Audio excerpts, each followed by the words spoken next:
Now, getting to this issue of freedom.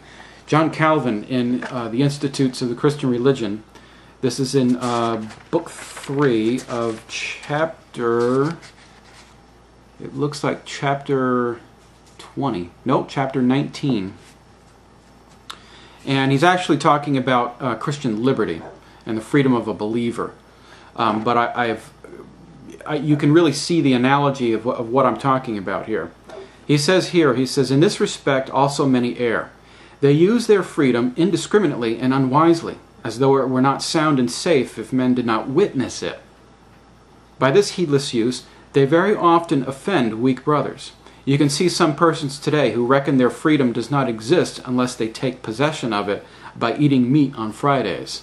I do not blame them for eating meat, but this false notion must be driven from their minds, for they ought to think that from their freedom they obtain nothing new in men's sight but before God, and that it consists as much in abstaining as in using. If they understand that it makes no difference in God's sight whether they eat meat or eggs, wear red or black clothes, this is enough and more. The conscience, to which the benefit of such freedom was due, is now set free. Consequently, even if men thereafter abstain from meat throughout life, and even wear clothes of one color, they are not less free. Indeed, because they are free, they abstain with a free conscience. But in having no regard for their brother's weakness, they slip most disastrously. For we ought so to bear with it that we do not heedlessly allow what would do them the slightest harm. In other words, causing another brother or a weaker brother in the faith causing them harm by imposing something on them that they're not ready to swallow. But it is sometimes important for our freedom to be declared before men, this I admit. Yet we must with the greatest caution hold to this limitation, that we do not abandon the care of the weak, whom the Lord has so strongly commended to us. So I relate this with man's view of freedom in slavery. Biblical household slavery versus man's perverted version.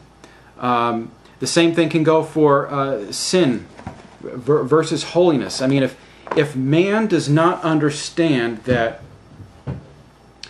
what holiness is, he's not going to understand his own sin.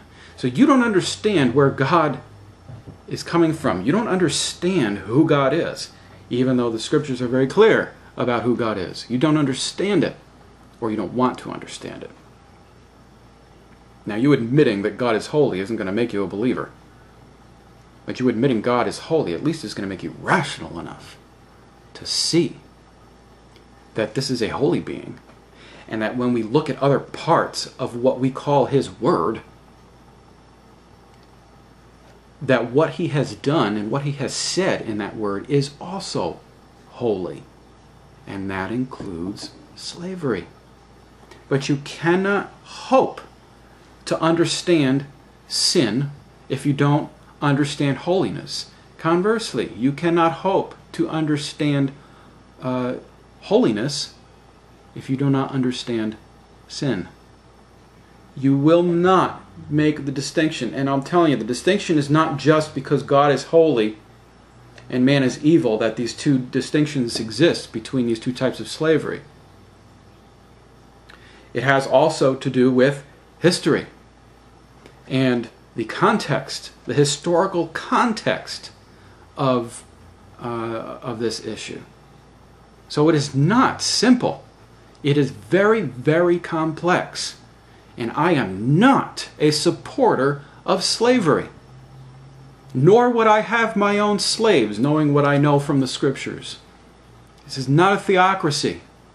And it is not my job to judge another man. But if this was a theocracy and God told me, go and take that man as a slave in your home, evangelize him, bring him up in your home as you would any believer in the covenant, then I would do it. Because God is holy and God is perfect. And God, His thoughts are not my thoughts. His ways are not my ways. You must understand these things. If you don't, you will never come to a right a right view of this. Is slavery wrong? You cannot say it is wrong. Absolutely. Man's idea of slavery is wrong, because man's idea of slavery comes from greed. It comes from just pure sin. It comes from an oppressive, autonomous view that I am better than someone else.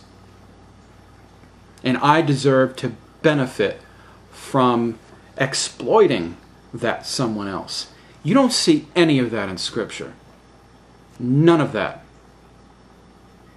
It was not the function of the Israelites to benefit from and to exploit other people for their own gain. It had nothing to do with that at all. These people became part of their household. They became engrafted, as it were, into the family of God, and they were treated that way. Were there rules of discipline? You bet there were. Were they harsh? Yes, they were. Who was in charge? God was in charge. He is the Holy One. He knows what's right. He knows what's best. And so and I'm not simply saying, well, it's right because God says it's right. Not if you've been listening. So you who still thinks that slavery is absolutely immoral and absolutely wrong, ask yourself then, why am I okay with the fact that I am a slave to my own sin? I know there's a lot of you out there that'll say, oh, I'm not a sinner. Really?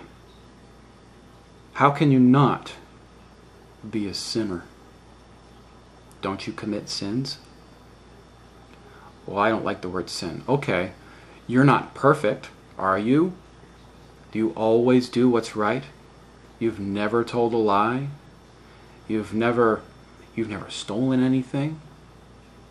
You've never done any wrong to a friend or a family member? You've never made a mistake? You've never omitted things? You've never forgotten anything important? Come on. Be honest with yourself.